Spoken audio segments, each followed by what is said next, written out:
ခင်မုန်းတဲ့နဲ့ကွာရှင်းပြီးမကြခင်မှာပဲနေရွှေသွေးအောင်နဲ့တွဲနေလို့လူပြောများနေတဲ့ရုံးတွေလွင်မှုပရိသတ်များလုံးမင်္ဂလာပါရှင် Famous Daily News ကနေပြန်လည်ကြိုဆိုလိုက်ပါတယ်ခင်မုန်းတဲ့နဲ့ကွာရှင်းပြီးမကြခင်မှာပဲနောက်ထပ်ချစ်သူအသေးရသွားလို့လူပြောများနေတာကတော့ရုံးတွေလွင်မှုပါဒီလိုမျိုးရုံးတွေလွင်မှုတွဲနေတဲ့ချစ်သူကလည်းနေနေရရချစ်သူမဟုတ်ပါဘူးမြန်မာတနိုင်ငံလုံးကိုအုပ်ချုပ်ခဲ့တဲ့နိုင်ငံတော်အကြီးအကဲရဲ့အချစ်ဆုံးမြေဖြစ်တဲ့နေရွှေသွေးအောင်ကဖိုးလာပြည့်ဖြစ်ပါတယ်ဖိုးလာပြည့်ကငယ်စဉ်ကလေးကစီးစင်ဥစ္စာအပြည့်နဲ့နေလာခဲ့သူဖြစ်ပါတယ်ဒါအပြင်ကြီးလာတော့လေမြန်မာနိုင်ငံရဲ့ကျွဲဝချမ်းသာဆုံးတော့အမျိုးသားဖြစ်လာပါတယ်။ဒါကြောင့်လည်းနေရွှေသိအောင်ခေါ်ဖိုးလာပြေကအချောအလှဆုံးမိန်းကလေးတွေနဲ့မှတွဲခဲ့သူပါ။ဒီလိုမျိုးမြန်မာနိုင်ငံမှာအချမ်းသာကျွဲဝဆုံးသောစော်ကြီးပဲနေရွှေသိအောင်ကကလေးမေတခုလက်ရုံးရီလမိုနဲ့ချစ်ကြိုက်နေရလို့ဆိုကြတာဖြစ်ပါတယ်။ဒီလိုမျိုးရုံးရီလမိုကနေရွှေသိအောင်နဲ့ချစ်ကြိုက်နေရဆိုတဲ့သတင်းတွေကိုစတင်လွှင့်ခဲ့သူကတော့စင်ကာပူနိုင်ငံက vlogger တယောက်ပါ။အဆိုပါသူကမင်္ဂလာဆောင်တုန်းကတနိုင်ငံလုံးကိုအသေးခွဲထားတဲ့နာမည်၅လုံးနဲ့ကောင်မလေးဟာ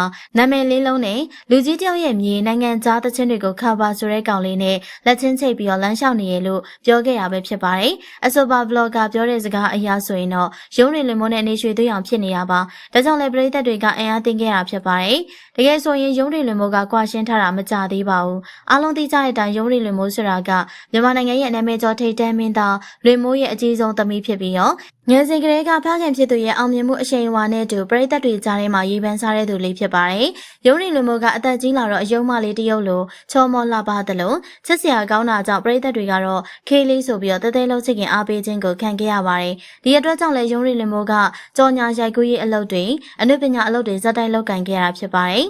ဒါပေမဲ့လည်းနောက်ပိုင်းမှာတော့ရုံးရီလင်မိုးကအနုပညာအလုပ်တွေရပ်နာပြီးတော့ဒီလိုမျိုးနိုင်ငံသားမှာအကြောင်းတက်ရင်းနဲ့စစ်သူနဲ့အတူတူ living together နေခံမိရာကနေကိုရင်ရသွားပြီးတော့အသက်ငယ်ငယ်လေးနဲ့အိမ်ထောင်ပြုခဲ့ရပါတယ်။သားလေးတယောက်ကိုလည်းမွေးဖွားခဲ့ရဖြစ်ပါတယ်။ဒါပေမဲ့ရုံးရီလင်မိုးကအိမ်ထောင်ရေးအဆင်မပြေဖြစ်ပြီးကွာရှင်းခဲ့တာပါ။ဒီလိုကွာရှင်းရတာကခင်ပွန်းတဲ့အထက်ဦးလိုက်နဲ့သဘောထားချင်းမတိုက်ဆိုင်လို့ဖြစ်ကြောင်းသိရပါတယ်။ဒီလိုကွာရှင်းလိုက်တာကြောင့်လည်းပရိသတ်တွေကတော့ရုံးရီလင်မိုးကိုအားမငယ်ဖို့တယောက်တည်းတောက်ပလိုက်ဖို့အားပေးနေကြပါတယ်။ဒါပေမဲ့ရုံးရီလင်မိုးကတော့ခင်ပွန်းနဲ့ပြက်ပြီးတိတ်မကြခင်မှာနေရွှေသွေးအောင်နဲ့တွဲလိုက်တာဖြစ်ပါတယ်။ဒီလိုတွဲပြလိုက်တာကြောင့်လူတွေကြားထဲမှာရုံးရီလင်မိုးပေါ်ဝေဖန်မှုတွေမြင့်တက်လာပါတယ်။အစောပိုင်းမှာတော့နေရွှေသွေးအောင်ကရုံးရီလင်မိုးကိုချစ်ကြိုက်ခဲ့ပေမဲ့ရုံးရီလင်မိုးဘက်ကအပြေမပြန်ခဲ့ပဲခင်ပွန်းတဲ့အထက်ဦးလိုက်နဲ့လက်ထပ်ခဲ့ရပါ။ဒါပေမဲ့အခုချိန်မှာတော့နေရွှေသွေးအောင်နဲ့ရုံးရီလင်မိုးတို့ကပြန်လည်တွဲနေကြတယ်လို့သတင်းတွေထွက်ပေါ်လာပါတယ်။ဒီဗီဒီယိုကိုကြည့်ရှုနေကြတဲ့ပရိသတ်တွေကရောနေရွှေသွေးအောင်နဲ့တွဲနေတဲ့ရုံးရီလင်မိုးပေါ်မှာမိမိတို့ရဲ့အမြင်လေးတွေကိုပြောသွားကြပါအောင်ရှင်။အဆုံးထိကြည့်ရှုပေးရတဲ့အတွက်အားလုံးကိုကျေးဇူးတင်ပါတယ်ရှင်။